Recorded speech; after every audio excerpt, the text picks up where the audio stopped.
Boker Tov. Maintenant, Mazel Tov, Bezrat Hashem, en ce mercredi 3 avril, le Kaf Dalet du mois de Adar Bet. Bezrat Hashem, Itbarach, Vitale, Shmolahad. Alors, dans notre liste sur les cours, nous avons aujourd'hui, un thème pour les enfants, pour les aider dans leur Emouna, l'amour d'Hachem et la crainte du ciel. Comment faire? C'est un cours que j'ai plus ou moins fait hier, mais bon, on va essayer de rajouter. Bezrat Hashem, que Kadosh Baruch Hu envoie donc à toute la famille. Par Parpi Israël et Mamie Michel, El Harab,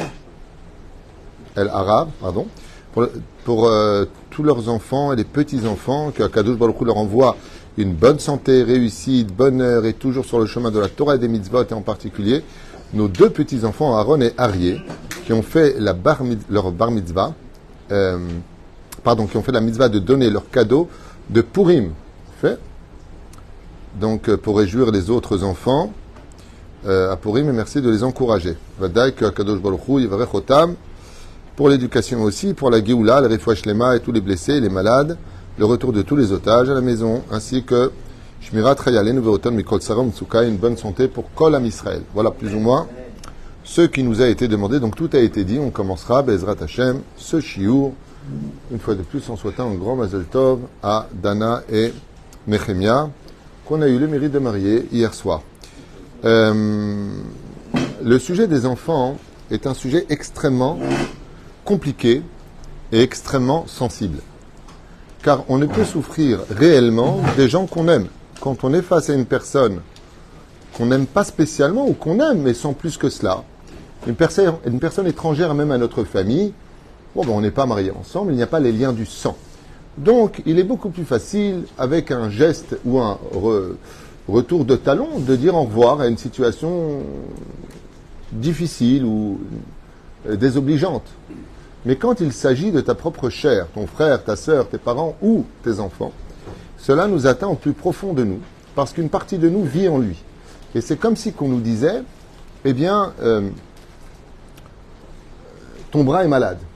Alors, mon bras, c'est pas tout mon corps. Il faut voir le positif, il faut voir le bon dans la vie, pas le mauvais. Mais quand ne serait-ce qu'un panari au petit doigt, d'orteil en bas, c'est tout le pied qui boite. Et en fin de compte, c'est un système qui va engendrer que tout ton corps est mal. Et c'est pour ça que, très souvent, on se crée des ulcères, voire pire que ça encore, parce que nous sommes, quand on est atteint par des gens qu'on aime, comme par exemple nos conjoints, quand il y a de moins en moins de complicité, d'amour qui ont lieu, les souffrances sont beaucoup plus grandes, beaucoup plus importantes, et les blessures restent souvent ouvertes à plaie pendant des mois, voire des années. Pourquoi? Parce qu'on en veut à l'autre, et puis c'est très amalgamé par toutes sortes d'ingratitude, par exemple vis-à-vis des enfants, qui doivent le respect des parents, et puis c'est amalgamé par le fait d'avoir été présent pour eux, tandis qu'ils ne le sont pas pour nous. Ou pire encore, une des plus grandes souffrances qui est à vivre dans cette génération, c'est que c'est toi qui laboure, c'est toi qui sème, c'est toi qui arrose, et c'est un autre qui vient tout récolter. Ce qui fait que c'est très difficile de l'itmoded, de lutter contre une éducation ingrate, surtout à la fin des temps, de relever l'étendard de la Torah par rapport aux années qu'on avait vécues nous-mêmes. Quand j'en ai souvent parlé dans les cours, ce genre de sujet-là, si on les avait dit à l'époque de nos parents, s'ils ont un certain âge, ou grands-parents, c'était impensable. Ce que l'on vit aujourd'hui est impensable par rapport à ce qu'on a vécu, ne serait-ce qu'il y a 2 générations en arrière, où il était beaucoup plus facile de raisonner les enfants, et les enfants savaient qu'ils étaient des enfants, les parents jouaient réellement le rôle des parents, et tout le monde était dans une espèce de hiérarchie conventionnelle, respectable et acceptée de la société. Ce qui n'est plus du tout le cas aujourd'hui, puisque comme vous le savez, quand nos enfants voient qu'un enfant de 5 ans peut décider à l'âge de 5 ans ou 6 ans si c'est une fille ou un garçon, vous avez bien compris que le monde est en train de perdre la tête. Les gens deviennent totalement fous. Ça veut dire qu'on aurait dit ça à un pédiatre il y a ne serait-ce que quelques années en arrière, il t'aurait dit qu'il faut enfermer les parents dans un hôpital psychiatrique. C'est même pas l'enfant qui est condamnable, c'est les parents. Ou plutôt la société, les gouvernements qui perdent complètement la tête et qui emmènent la société à perdre son identité. Ça veut dire que, comme vous le savez tous, quand on a un rôle à jouer en tant qu'homme, c'est que le créateur du monde et que la vie, même si tu ne crois pas en Dieu, eh bien, t'a mené à être ce que tu es, pas pour le transformer à l'opposé. Sinon, si Dieu avait voulu que tu sois une fille, ben, tu aurais été créé fille. Il t'aurait pas créé garçon. Donc, tu as quelque chose à faire, quelque chose à vivre en tant qu'entité masculine ou féminine. Mais non, pas du tout. Bien au contraire, je décide, je. Il n'y a plus que du je. Et ce je emmène tout simplement à ce qu'il y ait de moins en moins de mariage, moins en moins de connexion, moins en moins de vie sociale, mais un égoïsme égocentrique. En fin de compte, chacun ne pense qu'à lui-même. Et donc, la société qui avait commencé par la Torah, par le mot les mishpechotam, levet avotam, les mishpechotam veut dire vos familles, levet avotam, de la maison de vos pères. Ça veut dire qu'on avait des références, on avait des cartes de visite qui permettaient de pouvoir, en fin de compte, nous connecter à bon escient et en toute connaissance de cause. Vous savez qu'aujourd'hui, dans l'état dans lequel nous sommes aujourd'hui, vous savez pourquoi le monde va un petit peu à sa perte, de façon générale? Parce que le créateur du monde qui sait tout et qui est le seul à tout savoir, doit remettre les choses à leur place. Et pour vous donner un petit exemple difficile peut-être à vivre, mais qui est bâtard? Qui est né d'une union permise? Qui a dit que ce Cohen vraiment est Cohen aujourd'hui? Alors il y a des halakhot pour ceux-là qui vont dire que si on a des photos du grand-père qui faisait Birkat Kohanim, dit le Rav Ovadia, que Behemet Shtedorot Lefanav, 2 générations avant, on a vu que Behemet, est-ce que ton grand-père faisait Birkat Kohanim, est-ce que ton père? Alors on peut Chazaka. Mais dans le Tachlès des choses, aux États-Unis par exemple, tu rencontres une personne qui t'a dit que cette personne-là, Behemet, elle est juive. Moi j'ai rencontré personnellement, je vous parle de personnel, hein, ok, des copains, des connaissances. Après 30 ans de mariage, je regarde leur ketubas, je vois Copernic. Conversion libérale, mariage libéral. Maintenant, le mec, il étudie avec moi la Torah, ses enfants sont tous au Talmud Torah, c'est-à-dire, et ils se sont mariés là-bas. Pourquoi? Parce qu'ils ne sont pas juifs tous les deux. Et je lui dis, mais tu sais que tu n'es pas juif? Hein? Tu sais que tu peux manger un jambon beurre, cornichon, chofchi chochi? Ah, t'as lo Yehudi. On les a convertis vraiment très rapidement. C'était la rabbanout de Jérusalem. Et le plus extraordinaire, c'est qu'ils ont été convertis à 10h du matin. À midi, ils étaient mariés. Donc tous les enfants étaient... Un truc de fou. C'est-à-dire que même des familles, des gens, comme il y a une femme aussi qui m'a dit à Paris que sa mère étant de Livourne, donc très extravagante tunisienne, fausse blonde, c'est vraiment les Tunisiennes qu'on connaît tous, eh bien sa mère lui a avoué, quand elle a fêté ses 57 ans, qu'en réalité, la conversion n'était pas valable. Maman, ça veut dire quoi? Mes enfants ne sont pas valables. Ça veut dire quoi? La conversion n'est pas valable. Et on a payé un rabbin qui n'était pas un rabbin. Je suis parti à la piscine. J'ai dit c'est bon comme il va. Il m'a dit c'est bon, tu me dois tant. Je vous raconte une vraie histoire. Hein. Maintenant, les enfants, ils étudient où? À Haute-Sarah Torah en France. Et ils montrent Baba, les enfants ne sont pas juifs. Et on découvre des choses. Mais qui sait la vérité? Il n'y en a qu'un. Hachem Bohan, le seul qui sait la vérité sur qui est quoi et qui, c'est le créateur du monde. Ce qui fait que tous ces courts-circuits que nous vivons aujourd'hui, non répertoriés, et c'est pour ça d'ailleurs que je félicite le Beddin, et entre autres le consistoire, on aime ou on n'aime pas, c'est un autre sujet, mais au moins pour une chose, pour laquelle Behemet c'est très important, c'est de répertorier qui est marié avec qui. Aux États-Unis, vous ne vous rendez pas compte de ce qui se passe. Vous ne vous rendez pas compte de ce qui se passe. Tu peux te marier à Los Angeles, tu peux te marier à New York. C'est-à-dire qu'on ne s'entend plus, on se sépare. 3 ans plus tard, la fille rencontre quelqu'un à New York, elle se marie avec lui. Tu prends un rabbin. Il n'y a pas d'enquête, je ne peux pas vérifier. Vous êtes divorcé? Oui, je suis divorcé. Non, tu es séparé. Tant que tu n'as pas le guet, tu es marié. Ce qui fait que 3 enfants sont nés de cette union, 3 bâtards. Selon la Torah, qui ne pourront se marier toute leur vie qu'avec des bâtards ou des shfachot, c'est-à-dire des convertis éventuellement. Ouais, éventuellement. Mais quand tu les rencontres, toi, à l'université, un bon juif, bonne famille, Atalu Yodéa. Maintenant, quel rapport avec le sujet qui nous a été demandé est cela? Eh bien, c'est très simple. Quand tu rentres dans une atmosphère qui est polluée, tu vas te rendre compte qu'il y a un endroit qui va déjà être anglais, c'est la Hirat Shamaïm. Parce que la crainte du ciel, si on veut l'inculquer à nos enfants, il faut d'abord, Be'ezrat Hashem, commencer par une chose essentielle, c'est rendre l'atmosphère kadosh. Comme c'est marqué dans la fin de cette paracha de Shemini,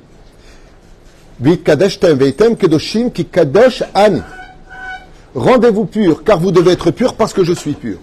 S'il n'y a pas cette connexion, s'il n'y a pas cette cache-route, s'il n'y a pas tout cela, alors il est évident qu'on a déjà incorporé dans l'âme de nos enfants des défections qui l'amèneront à quitter le chemin de la Torah. Pourquoi? Parce qu'il n'aura pas les forces nécessaires, les armes nécessaires. Prenons un exemple du judaïsme tel que la Torah nous le présente. Nous sommes dans la paracha de cette semaine de Shemini. La semaine prochaine, Tazria. Chazal pose une question dans Mayana Shel Torah entre autres, mais dans d'autres livres je l'ai lu. Ma'inyanazeh shel Shmini ve'Tazria. Dans Tazria, on parle de deux sujets. Planteur, on parle celui qui enfante un garçon, donc, et une femme, donc, une fille, et ensuite on plonge dans la Touma. Donc ça jouera avec Metzora. Ok? C'est les deux sujets qu'on a. Dans la paracha de la semaine, de quoi est-ce qu'on nous parle? On parle de trois sujets différents. C'est encore à Korbanot qui Messayem la semaine dernière, la mort de Nadav et Avihu, et d'un coup, Kashrut. Mais la Kashrut prend quand même, à partir de la 6e montée jusqu'à la fin de la Torah, on est dans la Kashrut, des animaux purs et impurs. Au sage de nous dire quel rapport y a-t-il entre le fait de nous apprendre ce qui est cachère de ce qui ne l'est pas, ouais, et le fait d'engendrer un enfant. Réponse de Chachamim, très simple et très bête. Avant d'amener un enfant au monde, si tu veux lui donner de l'amour de la Torah et de la Yirat Shamayim, quand tu l'as conçu cet enfant, est-ce que tu mangeais toi cachère?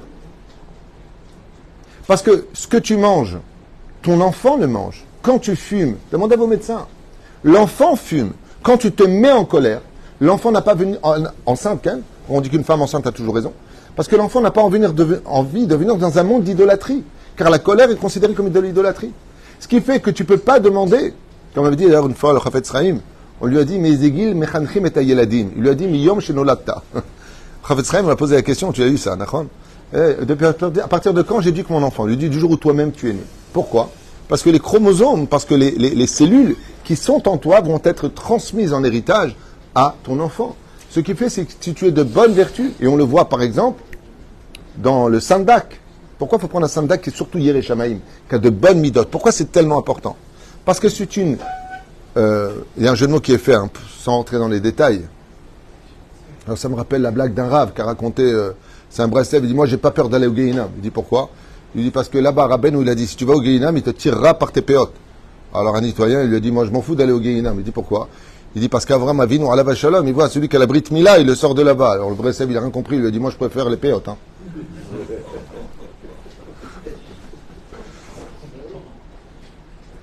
Tov. Abdichut Hachel Aboker. Il y a des gens, ils mettent du temps pour... ולכן, בסייעתא דשמיא, le domaine de la conception, on voit chez le Sandak, que lui aussi va transmettre, et ce que je voulais vous dire, c'est que tout comme l'enfant naît par le biais de la Brit Mila, c'est une renaissance. La Brit Mila, Bayam Hashmini Imol Bessar Orlato, c'est une renaissance. Ce qui fait que le Sandak, c'est un deuxième papa pour l'enfant. C'est très important que cette transmission des midotes passe sur l'enfant. Et donc, quand on veut donner à un enfant une éducation, comme la question qui a été demandée et posée ici, Bezrat Hashem, qui nous concerne tous, eh bien, comment aider les enfants dans leur émouna, l'amour d'Hachem et la crainte du ciel? Comment tu l'as fait? Qu'est-ce que tu as vu avant d'aller faire l'enfant? Qui tu es toi-même qui l'a engendré? Où est-ce que tu l'as fait grandir? Qui étaient ses fréquentations? Dans quel Talmud Torah tu l'as mis? Parce que si tu parles de crainte du ciel, il faut bien qu'il ait des cours de crainte du ciel. Si tu parles d'Emouna, il faut bien qu'il ait des cours d'Emouna. Si tu veux qu'il se conduise avec amour pour Dieu, il faut bien qu'il ait l'environnement, les fréquentations nécessaires. Mais si tu vends ton enfant avec ton portable à lui mettre des films ou des dessins animés toute la journée, alors sache que son rave, ce sera de Fidek et ce sera Mickey. Et si vous me dites que je suis fanatique, pensez ce que vous voulez. Parce que l'enfant, c'est une cassette vierge. Ce que tu inclus à l'intérieur, ouais, c'est ce qui restera en lui. Alors déjà que d'extérieur, comme c'est marqué d'ailleurs, le roi David dit qu'à la fin des temps, Dieu viendra purifier toute l'atmosphère. Veivir tum'a min haaretz. Merze veivir tum'a. À la fin des temps, le créateur du monde, comme on l'a dit dans les Cheskel, viendra changer les cœurs de pierre en cœurs de chair, et il viendra rendre toute l'atmosphère pure. Pourquoi? Pour qu'on puisse avoir des générations qui naîtront dans la pureté dans laquelle nous devons vivre. Car ce que nous respirons, le mot en hébreu neshima, c'est les mêmes lettres que le mot neshama. Si tu veux une bonne neshama, fais attention là où tu respires. Tout le monde connaît très bien l'histoire de la naissance de Rabbi Ishmael ben Elisha.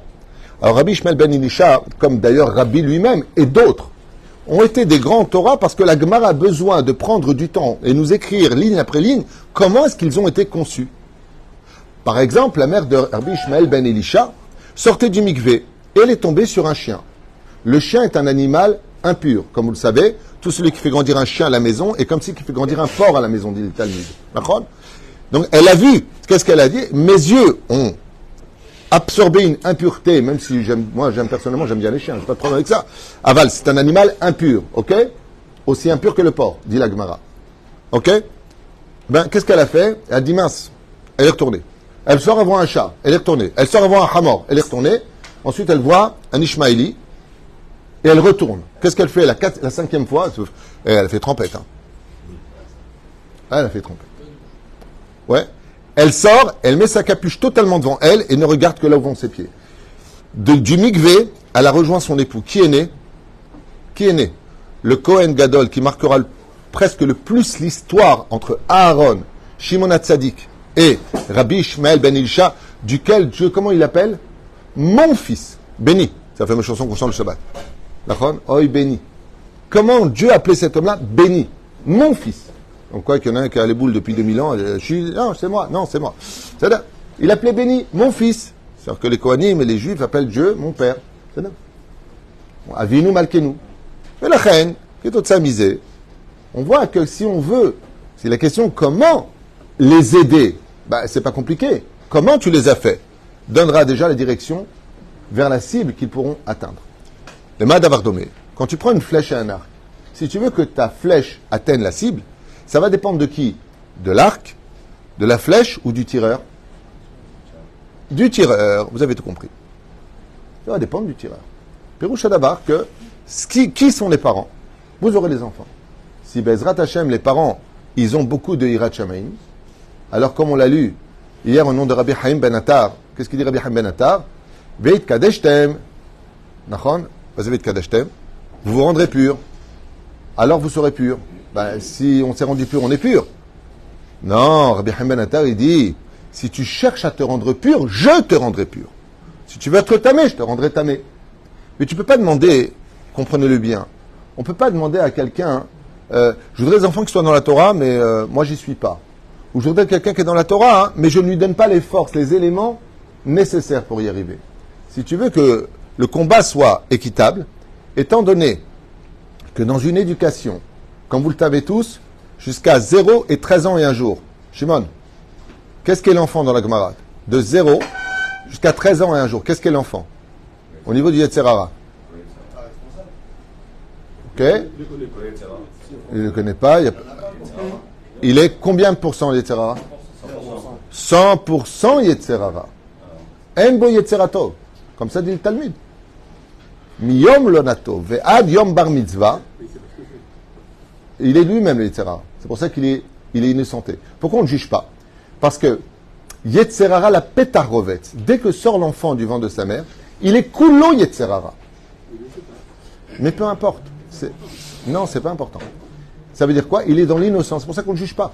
C'est-à-dire que la Torah ne prend même pas en compte que c'est important ou pas important. Elle ignore. Ah, tu parles des autres, pas de l'enfant. Ah, d'accord, ok. Fallait préciser, professeur. Allons.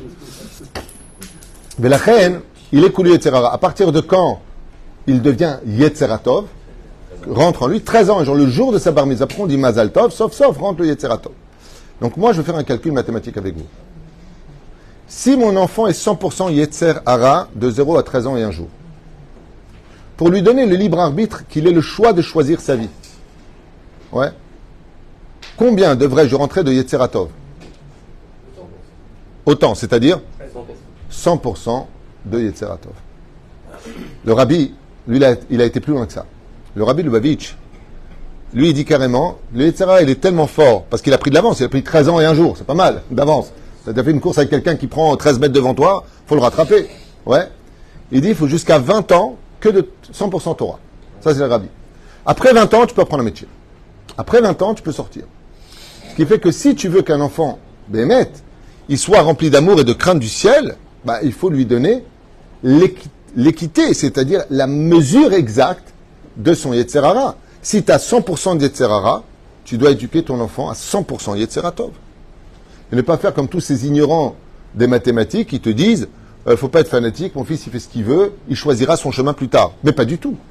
Si tu lui rentres des films, tu lui rentres des réseaux sociaux, tu lui rentres de la bêtise humaine à l'intérieur, tu as fait 140, 150, 160% de Yetzerara. Et quand maintenant vient le Yetzera Tov, il a pris tellement d'avance que ce sera très difficile pour lui de le rattraper. Ce qui fait que la racine donnera toujours la force aux fruits et leur puissance par rapport à la profondeur de ce que tu auras arrosé. Plus les racines sont fortes et profondes, et plus l'arbre donnera, Bezrat Hashem, un très bel avenir. Et c'est pour cela que c'est très difficile pour nous de commencer, quand nos enfants ont appris un certain âge, de dire maintenant comment on fait pour leur donner de l'éducation. Mais Baba, tu viens en retard. On n'éduque pas un enfant à 14 ans. On n'éduque pas un enfant à 15 ans. À 15 ans, il a besoin de casser, de briser les fondations éducatives parce qu'il a besoin de renaître de lui-même. C'est comme un poussin qui ressort de sa coquille. Pourquoi ? Parce qu'il est en période de renouvellement hormonal, de principes fondamentaux et de données que les parents n'ont pas. Parce que le monde dans lequel on vit a changé. Ce qui fait que l'enfant, de par lui-même, influencé par la société, avec ses propres problèmes personnels très souvent ignorés des parents, vont mener une situation qui va être, non pas une éducation, mais un jugement. Tu sers à rien, tu te lèves pas, tu pries pas. On vient juste constater et on pense que c'est de l'éducation. De venir dire à son enfant, tu sers à rien à la maison, tu n'aides personne. Est-ce que je viens aider l'enfant ou est-ce que je viens dire à l'enfant comment je le vois ? La question, c'est de savoir pourquoi il n'aide pas. La question, c'est de savoir pourquoi il ne vient pas à la synagogue. Laisse tomber, de toute façon, lui, il finira goy. C'est pas un jugement que tu peux porter. C'est pourquoi ton enfant ne veut pas venir. La chevet ito. La chevet ito.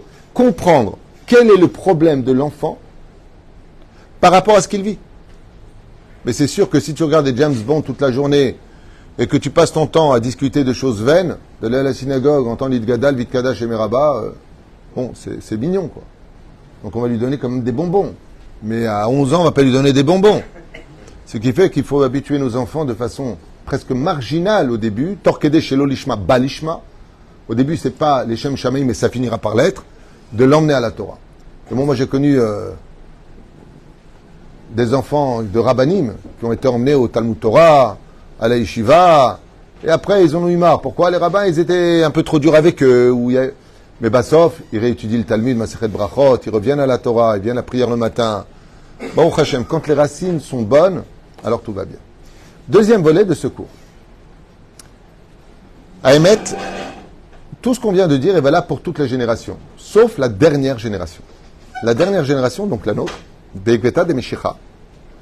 Le Talmud dans Masechet Sota, une fois de plus, pour la 18e milliard de fois, on va citer, même tête à Moudbet, ou Sanhedrin 98, pareil, c'est plus ou moins les mêmes simanim, nous dit que la génération de la fin des temps sera totalement différente des autres.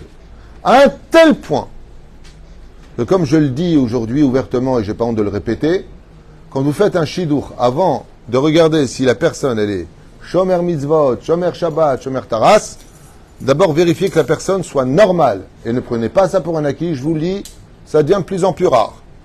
Je n'ai pas honte de le dire et je le répète. C'est pas une blague, de trouver des gens normaux, je parle d'une normalisation éducative, relationnelle, ça devient de plus en plus rare. Parce que dans une génération où la sensibilité est présente chez tout le monde, tout le monde se vexe de tout le monde, tu ne peux plus rien dire, tout le monde veut des discussions franches, mais il ne les assume pas derrière. Bon alors on n'a plus rien à se dire. C'est-à-dire qu'on est vraiment dans un monde de ouf. Enfin, moi personnellement, je peux dire de moi que je suis très péjoratif, je vois tout en noir, tout ce que tu veux. C'est quand même un peu mon métier juste depuis 30 ans. Je trouve que le monde va en décadent. Mais j'ai quand même des références à cela. Je ne suis pas le fou unique à penser cela. Puisque on a vu que le prophète Elou dans Melachim, qu'est-ce qu'il dit ? Il dit qu'à la fin des temps, bon, vous savez que la Gemara nous dit que les fils se lèveront contre les parents, les calottes. Alors, là, j'aime là, les calottes. Avant, c'était la kala, maintenant, c'est ta kala. C'est un jeu de mots pour ceux qui comprennent. Hein ? Il y a marqué kala kama bechamota. Ils se lèveront contre les belles-mères. Les divorces, on n'en a jamais eu autant dans l'histoire. Jamais. Jamais autant eu de divorces dans l'histoire les Shlom Bayit, et pire encore que ça, j'ai fait une expérience la semaine dernière.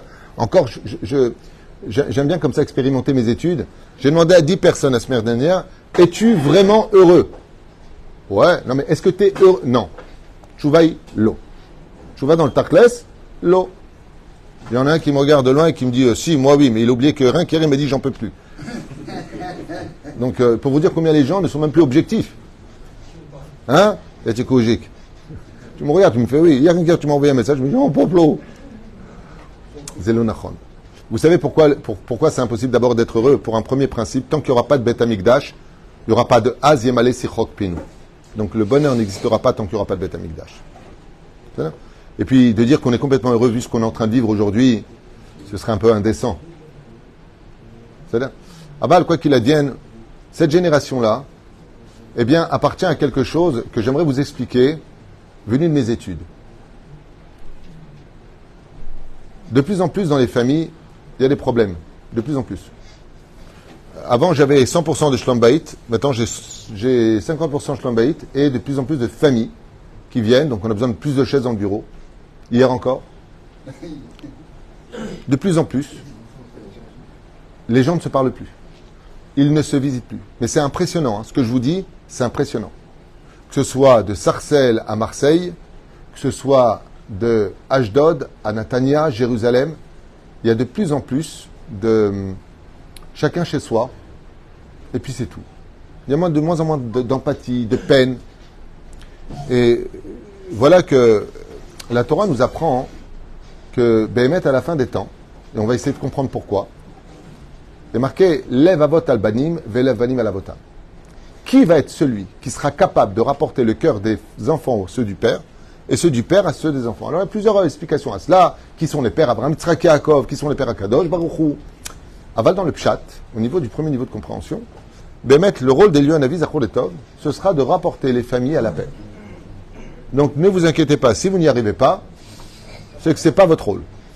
C'est-à-dire que si vous avez tout fait et que cela n'aboutit pas, il ne faut pas s'effrayer. Pourquoi?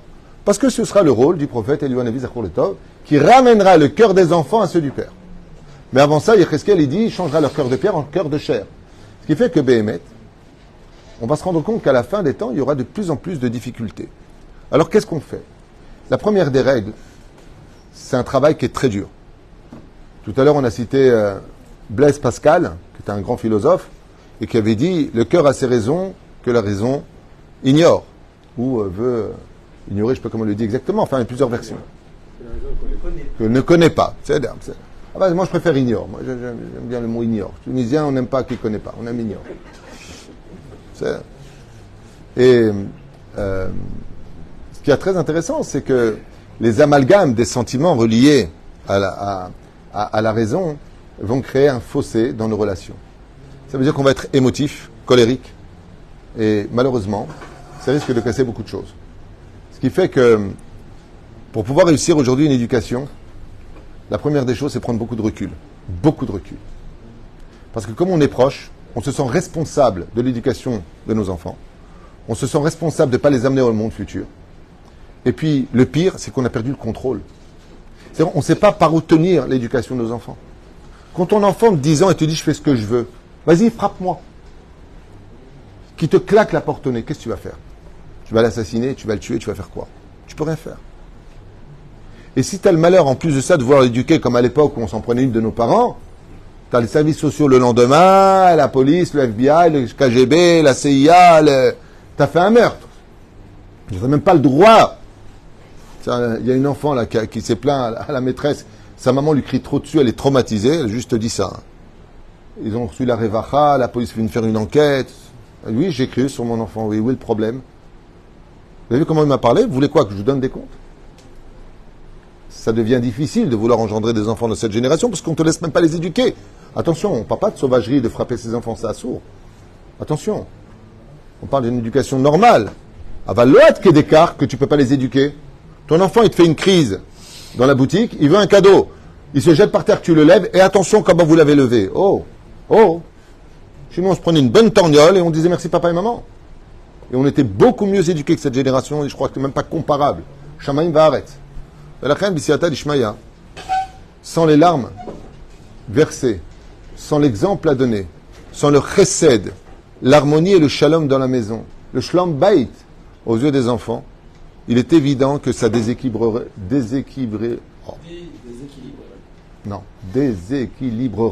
encore plus l'éducation de l'enfant. Quand vos enfants veulent être tout le temps dehors, c'est parce qu'à la maison, ils sont pas bien. C'est pas compliqué. Le nid chaleureux sera toujours la première adresse de celui qui est dehors. Mais si dehors, il veut être encore plus dehors, c'est que avant de dire à ton enfant comment l'éduquer, pose-toi la question, est-ce que toi-même tu es éduqué? Vous savez, nos enfants ne sont pas idiots. Quand ils voient la maman qui lui dit tu dois être religieux, faut être Shomer Shabbat et qu'elle sort en t-shirt comme ça, le gosse il est mort de rire quoi. Hein? Quand il y a une famille qui m'a raconté il y a 2 mois de ça, c'est une jeune fille qui m'a raconté ça devant la synagogue, elle me dit, elle me fait rire ma mère, elle n'arrête pas de dire faut faire Torah Mizot sur Torah Mizot, j'ai entendu dire dans la chambre avec papa, j'en ai marre de ce qui souche, je pouvais l'enlever, je l'enlèverai depuis longtemps. Bon, alors, bah oui, mais encore une fois, l'éducation c'est dogma ishit, c'est toi-même qui doit, comme je l'ai dit hier dans le cours, ne dis pas ce qu'il faut faire, montre le chemin. C'est-à-dire, et tout cela, il faut le comprendre. C'est-à-dire que tout ça, il faut le comprendre dans cette relation que nous avons aujourd'hui avec nos enfants. C'est que si tu ne prends pas du recul, tu pries pas plus que toutes les autres générations pour que ton enfant reste dans la Torah. Tu lui donnes pas l'environnement dans lequel il puisse grandir dans la Kedusha. Tu ne fais pas ce qu'il faut pour lui. Vous savez combien d'enfants religieux aujourd'hui sont des enfants de divorcés? Zekaché Meod. C'est très dur pour les enfants. Qu'on le veuille ou pas, un divorce, ça laisse toujours une cicatrice au fond du cœur. En malasso. En malasso. Ça laissera toujours quelque chose un échec, si on peut l'appeler ainsi. En tout cas pour les enfants, parce qu'on leur a volé le droit de dire dans la même maison papa et maman. On leur a volé ce droit. Mais l'égocentrisme d'aujourd'hui et l'individualisme ne tient même plus compte de ça. Les enfants sont devenus une monnaie d'échange pour les divorces extraordinaires, un moyen il y a même les gardes alternés maintenant. C'est 50-50, mais tu payes la pension quand même. Hein. Non, quitte à être pigeon, c'est jusqu'au bout. Hein. C'est des trucs de malades ce qu'on voit aujourd'hui. C'est des trucs de malades. À un tel point que beaucoup d'hommes ne veulent plus se marier à cause de ça. Ça veut dire que les gens vivent dans le péché parce que tu deviens fou. Tu deviens fou. Ce qu'on est en train de vivre aujourd'hui, c'est extrêmement difficile. Mais la reine et Tsareno arabe, tant que les choses se passeront comme ça, cela demandera beaucoup plus d'efforts, beaucoup plus de larmes dans les prières, beaucoup plus de tzedaka, beaucoup plus de chesed, et parler avec Hachem qu'il change le cœur de nos enfants à avoir de la crainte du ciel. Il faut demander à celui qui détient les clés de tous nos problèmes, Bezrat Hachem, que les choses se réalisent. Je vous avais raconté il y a 2 ans de cela une histoire que j'avais lue ici sur une grand-mère, Beka Mamdina, en 1948, qui avait prié pour que son fils soit un Ben Torah. Et son fils est devenu Chiloni Gamour. Donc elle pleurait, elle faisait tous les jours le livre des Teilim, les 150 Teilim, avec des larmes, et elle est morte, elle est partie de ce monde, et son fils ne faisait même pas Kippour. Mais, le petit-fils est devenu Dayan à Bnei Brak. Un très grand Talmid Chacham, et c'est lui qui a raconté cette histoire en disant, mon père était un homme au plus loin de la Torah. C'était même pas un juif de Kippour. Rare, hein, juif de Kippour. Mais ses prières n'ont pas atteint son fils, mais elles ont atteint le petit-fils. Ce qui fait que même si des fois on prie et on se demande pourquoi on fait les choses, si ça vient pas ici, ça viendra plus tard. Parce que la prière, c'est comme une balle. Tu peux l'avancer au point qu'elle disparaisse de ton horizon, elle finira tôt ou tard par retomber. Mais la reine, faisons ce que nous avons à faire et laissons-le, Dieu faire le reste. Dernier volet, avec ça je vous laisserai. Lama. Lama, pourquoi ça nous arrive? Ben, maître, pourquoi ça nous arrive? Alors moi j'ai de la chance. Je jure pourquoi. La réponse que je vais vous donner n'est pas de moi. Mon épouse, que Dieu la bénisse, ce Shabbat, a rêvé de Rabbi Moshe Ederi Zatzal. Ken, Rabbi Moshe Ederi, d'ailleurs duquel cette synagogue porte son nom, ici à Tetvav, ou El Moshe. Et mon épouse fait un rêve vers l'aurore, et elle rêve de Rabbi Moshe Ederi Zecher Tzadik Vekadosh Ivracha, qui vient dans une énorme lumière lui donner une réponse à une question que j'avais posée. J'avais posé des questions, et j'en avais parlé avec mon épouse, et elle me dit, regarde, voilà, j'ai rêvé Rabbi Moshe Ederi, et la réponse, la voici. Alors, elle vient du ciel, qu'est-ce qu'elle vaut? J'en sais rien, vous savez qu'on ne retire pas des halachot, ni de réponses venues des rêves. Hein. Les rêves, sont vrais ou sont faux. Mais cette réponse-là, par contre, correspond aussi à mes études. Donc, je me permets de l'enseigner avec vous. Pourquoi Béhémet, c'est si difficile pour nous? Lama. Ma'inyan azé. Eh bien, la réponse est simple. Étant donné que la Géoula est très proche, et que le relationnel que nous avons avec Dieu est un relationnel individualiste et intéressé, Dieu fera subir à la dernière génération la relation avec nos enfants que nous avons avec lui. Ce qui fait qu'il a dit à ma femme, je reprends exactement les mots qu'il a dit, tu diras à Rabbi David qu'il arrête de poser des questions au ciel. Comme ça, bidiouk, qui kar nigzar min hashamayim. Car comme ça, c'est dans le ciel. Tout est justice et tout est parfait. Zata tchouva que Rabbi Moshe a donné, en disant qu'en réalité, tzach lizrom, avance, altitakev, avance, altitakev. Pourquoi? Parce que ça fait mal. Quand tu as des enfants qui vont pas sur le chemin de la Torah, quand il y a des sirsouchim, des problématiques au niveau relationnel, même si elles sont très vitrinées par des bonjours et au revoir, mais le problème n'est pas résolu. Parce que vous savez que pour résoudre un problème, il faut d'abord les faillesses, reconnaître, ensuite consoler, comme le dit le Talmud, il chotet tchouva. C'est pas comme ça, bon, allez, on arrête. Non, c'est pas comme ça que ça se passe. Il y a des cicatrices, il y a des douleurs qui ont eu lieu, il faut les soigner, il faut les penser. Et une fois que c'est fait, une fois qu'on voit que le langage est sincère et qu'il y a de vraies excuses, alors tu peux améliorer cette relation sur de bonnes bases, parce qu'il faut toujours laisser le passé au passé, mais à la condition où tu es passé dessus.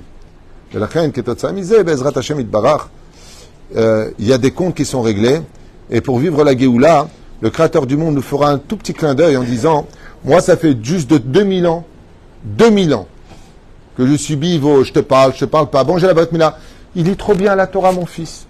Oh, allô, Shabbat, Kashrut, Nida, allô, vous m'utilisez pourquoi? Pour les cimetières, pour les Brit Milot, pour les Bar Mitzvot, pour les mariages. C'est qui le valet, c'est qui le roi ici? Dieu, aide-moi pour la réfoua shlema. Et toi, qu'est-ce que tu as fait pour la Torah? Pose-toi les bonnes questions. Et Rabbi Moshe Deri est venu dire à ma femme, dans les rêves, que dans son rêve, qu'en réalité, Akadosh Baruch Hu veut nous faire un peu goûter de ce qu'il subit depuis 2000 ans. Goûter un petit peu ce que moi, en tant que père du peuple d'Israël, vous me faites avec vos assimilations, votre vulgarité, votre haine entre vous. Comment c'est quand un père, il voit ses enfants qui ne se parlent pas les uns avec les autres? Ça fait mal, hein? Moi, ça fait 2000 ans que je vous attends. Ça fait 2000 ans que je n'ai pas de maison. Et la reine, la question qui est posée ici, dans cette génération, elle est un petit peu bancale, parce qu'il y a une volonté du ciel de nous faire un peu payer les choses avant de réunir toute la famille au sein du Beth Amikdash pour reconstituer Goy Echad Ba'aret, une nation sur sa terre, mais une nation qui sera Bezrat Hashem, enfin, et ce pour l'éternité, cessez de nous faire du mal. Vous savez, avant, je finirai avec cette phrase qui est une phrase qui m'avait été dite par quelqu'un du Kollel à Jérusalem, là-bas 54 Avrechim, et j'ai posé la question à ce garçon qui est un Tamid Racham, et je lui ai dit, mais pourquoi tu es dans la Torah, toi? Il m'a dit, moi, personnellement, ça ferait longtemps que j'aurais quitté la Torah, je voulais apprendre un métier, me casser, vivre aux États-Unis, machin. Bon, c'est un garçon qui, à l'époque, il avait plus de 55 ans, à Aureliaou. Et je lui ai posé la question, tu peux rire, toi. Posez la question. Vous savez ce qu'il m'a répondu? En plus, tu connais cette personne. C'est ce qu'il m'a répondu. Il est propre. David le propre. Rabbeinu, très fort en Torah. C'est à lui que j'ai posé la question. Vous savez ce qu'il m'a répondu? Il m'a dit, je ne veux pas décevoir mes parents. Mes parents ont tout donné pour la Torah. Et je ne veux pas les décevoir. Vous êtes Pérouche d'Abar. Vous savez, encore une petite histoire où là, je vous laisse. Allez, une dernière pour la fin. Allez, pour la route. Pour Shimon Pachter Ayakar. J'aimerais photo. J'adore ta coupe de cheveux. Alors reprenez-moi si je me trompe, mais moi j'ai lu avec lui. Le problème c'est que j'ai lu avec un autre rave, mais on parle du Marsha. On est en Tchécoslovaquie. Écoutez bien cette très belle histoire, très connue, Bezrat Hashem. Mais je l'ai lu avec un autre rave aussi. Alors peut-être qu'il y en a deux. I don't really know. En plein hiver, en Tchécoslovaquie, il fait moins 8000. Hein. Le Marsha avait l'habitude de prier toujours au Netzachama. Il étudiait toute la nuit. Vous savez qu'il y en a deux qui avaient une conduite un peu espèce. Et Rashi qui avait de très longues périodes qu'il attachait à chaque mur pour étudier la Torah, pour ne pas s'endormir, car il ne voulait pas goûter à la nuit. Donc, D'ailleurs, j'ai vu sa chaise moi-même au musée de la découverte à Tel Aviv. Il y a la chaise de Rashi et tu vois les deux anneaux. J'avais été les voir il y a 35 ans. Et Rashi s'attachait les péotes pour que quand il dorme, aïe, ça le réveille. Le deuxième qui avait ça, c'est les forbans. Non. C'est... Quoi? Dans mon lit? C'est le marcha. Le marcha, on dit de lui qu'il avait une blorite comme ça et qu'il l'attachait au clou. Il y avait un clou en haut et il attachait cette... la blorite, comment on dit une blorite? Ouais, la mèche, pour ne pas dormir la nuit. Comme ça, dès qu'il s'endormait, aïe, aïe, et il se relève. Toi, tu peux pas le faire chez moi. Aucune chance. Avec la barbe. Et donc, comme ça, je vous fais venir cette histoire à toute vitesse. Le marcha se lève et effectivement, il met son pied dehors, il fait moins 8000. Et à ce moment-là, il est tellement fatigué, il est tellement âgé qu'il hésite. Son élève l'attend dehors avec le carrosse pour l'emmener à la synagogue. Et puis d'un coup, il voit le marcha qui se met à pleurer. Il rentre dans le carrosse. Il va à la prière et il pleure. Alors l'élève qui voulait apprendre la Torah de Moreno à Marcha, Kodesh Kodashim, il lui a demandé pourquoi tu pleures. C'est la main taboché baboker. Il dit parce que j'ai hésité à aller à la synagogue parce qu'il faisait froid. Alors il a posé la question, moi aussi ce matin j'ai hésité, il fait moins 8000. C'est pas, faut faire attention à sa santé, en plus vous êtes âgé, donc il faut faire attention. Il lui a dit oui, mais le problème c'est qu'une histoire m'est venue à la tête, et quand j'ai revu cette histoire, je m'en suis voulu à l'intérieur. Écoutez bien cette histoire. Le père du marcha, il était poseur de cheminée. Il était poseur de cheminée. Et donc, bon, c'est pas comme aujourd'hui, on fait les toits, les cheminées, tout ça. Quoique aujourd'hui, même les cheminées, ça n'existe pratiquement plus. Mais, dans ces pays-là, à l'époque, il y a 3 siècles et demi en arrière, ça existait pratiquement sur tous les toits de maison. Car on se réchauffait grâce à cela, sinon on mourrait de froid. Et mon père me payait un rave toutes les semaines, pas au mois, toutes les semaines pour que je sois un grand en Torah. Et malheureusement, un peu comme ton papa, malheureusement, il y a eu une pénurie de briques. Ce qui fait que mon père n'a pas pu travailler. Et comme il n'a pas pu travailler, le rave qui s'occupait de moi, raconte le marcha à son élève, il a dit à mon père, si tu ne me fais pas, j'ai un autre élève qui est prêt à payer. Donc si tu veux que je continue, il faut que tu me payes à l'avance. Il mène Kemach Torah, c'est pas que je veux pas enseigner la Torah, c'est comment moi je mange. J'ai des enfants. Et j'ai vu mon père, alors que moi j'étais à la yeshiva, avec ce rave qui m'enseignait particulièrement la Torah, pour trouver des solutions. Un richissime qui venait acheter une maison lui a dit, je voudrais bien une maison avec une belle cheminée en briques, la plus haute. Et comme il n'avait plus de briques, qu'est-ce qu'a fait mon père? Il est monté sur son toit, il a pris sa propre cheminée, il a défait brique par brique, et il est parti la vendre pour payer le rave pour m'apprendre la Torah. Et pendant que moi j'étais en yeshiva près du feu en train d'apprendre la Torah avec le rave, qui était payé par mon père et ma mère à la maison, ils gelaient de froid. Et quand je suis rentré les voir un Shabbat, j'aurais mis, il fait tellement froid, c'est un congélateur, il fait tellement froid à l'intérieur. Il lui a dit, pendant que nous, on subit le froid, toi tu es dans la chaleur de la Torah, c'est peu payé pour avoir un fils dans la Torah. Il lui a dit avec des larmes, c'est cette image qui m'est montée à l'esprit en disant, oui, il fait trop froid, est-ce que j'y vais ou pas? Quand je me suis rappelé que mes parents avaient fait une grande Messirut Nefesh pour que je sois un grand en Torah, comment puis-je les décevoir? Et je pense que la Messirut Nefesh dans cette génération, c'est la réponse à toutes les questions. Comment puis-je aujourd'hui donner de la émouna? Comment puis-je donner de la crainte du ciel et l'amour d'Hachem à nos enfants? Réponse, cela dépendra beaucoup de ta Messirut Nefesh. Baruch Adonai Leolam Amen.